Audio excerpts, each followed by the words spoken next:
Six Flags New Orleans was a Six Flags park in none other than New Orleans, Louisiana. Originally opening as an independent park named Jazzland in 2000, the property was acquired by Six Flags just 2 years after opening. Starting in 2003, the park was officially known as the Six Flags Park and received several upgrades, including 2 new roller coasters. However, in 2005, the infamous Hurricane Katrina hit New Orleans and completely flooded the park, damaging it beyond repair after its drainage system failed. Because of this, Six Flags decided to abandon the park. Some rides were moved to other parks, while others still stand on the property to this day. It has become the subject of several urban exploration videos, and today we're going to be looking at specifically the roller coasters the park housed. So here they are from oldest to newest. Number 6. Mega Zeff.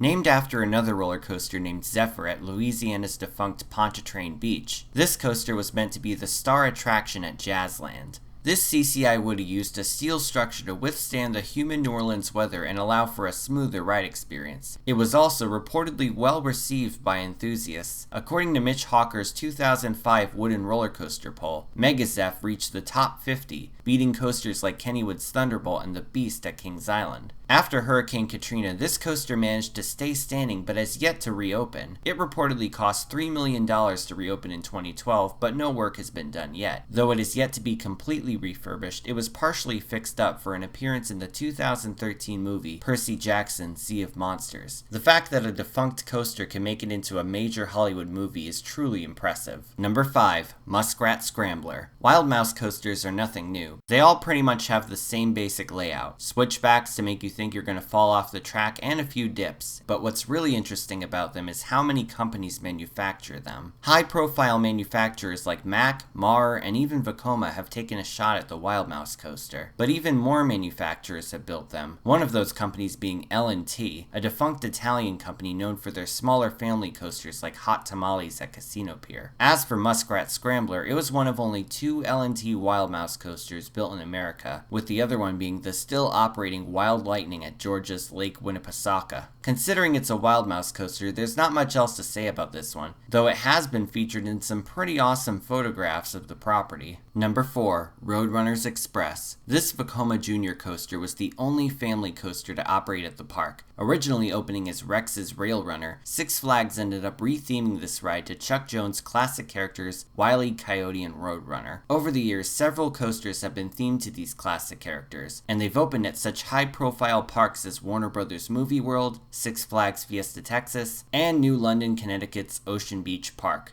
to a lesser extent. Surprisingly enough, after the hurricane hit, this coaster was actually in a good enough condition to relocate, so it went to the one and only Six Flags Magic Mountain in Valencia, California. As of right now, it's still in operation, though it just goes to show how sturdy roller coasters are in general. Number 3. Zydeco Scream. Considering their popularity and short layouts, Vekoma boomerangs are perhaps the most commonly relocated coasters out there. This coaster originally opened in 1990 at a defunct Spanish park called Parque de Atracciones de Montjuic. After its closure in 1998, this boomerang was moved to New Orleans for the 2000 season and given the new name Zydeco Scream. The ride is named after Zydeco music, which is a type of blues music that originated in Louisiana. Unfortunately, while this boomerang could have easily been relocated to another Six Flags park, it is still sitting on the property to this day. You can even see it off of the highway along with Mega Zeff. So if you ever find yourself traveling on Paris Road, keep an eye out for this coaster in the distance, staring at you eerily. Number 2. Batman the Ride. After acquiring Jazzland in 2002, Six Flags decided to add yet another Batman the Ride B&M invert to their chain. However, this invert was not originally built for a Six Flags park. Despite having the same layout as every other Batman the Ride out there, this coaster actually first opened at a Japanese park called Thrill Valley. Coincidentally enough, its original name was Gambit, which just happens to be the name of another comic book character. After being moved to New Orleans, it received a new black and yellow color scheme and was the main attraction of an all-new DC Comics section. When Hurricane Katrina hit the park in 2005, this coaster fortunately received the least amount of damage. This was due to its elevated station and rust-resistant support structure. After standing but not operating on the property for 2 years, the ride was moved to Six Flags Fiesta Texas, where it was given a new paint job and a new name. And of course, this is Six Flags we're talking about, so it was naturally named Goliath. Not a surprise at all. Number 1. Jester. Originally opening at Six Flags Fiesta Texas, this ride faced several issues throughout its lifetime. Originally known as Joker's Revenge, this rare coaster was one of only 2 Vekoma Hurricanes to open in the world, with the other one being the still operating Comet at France's Walligator Park. This is one of only a few full-circuit coaster models out there designed to run with backwards trains. This made the ride's layout unpredictable and even more thrilling. Sadly, it was widely criticized for being a rough ride at Fiesta Texas and faced numerous technical issues during its run. So 2 years after closing for good, it was moved to New Orleans for the 2003 season as one of Six Flags' new additions to the park. Coincidentally enough, this Vekoma Hurricane was shut down due to an actual hurricane and the ride was abandoned on the property. It's still there to this day with Zeff, Zydeco Scream, and Muskrat Scrambler, and at this point it's pretty obvious that it will be scrapped. Before I sign off for today, I'd like to announce the winner of the last weekly poll. With 125 votes,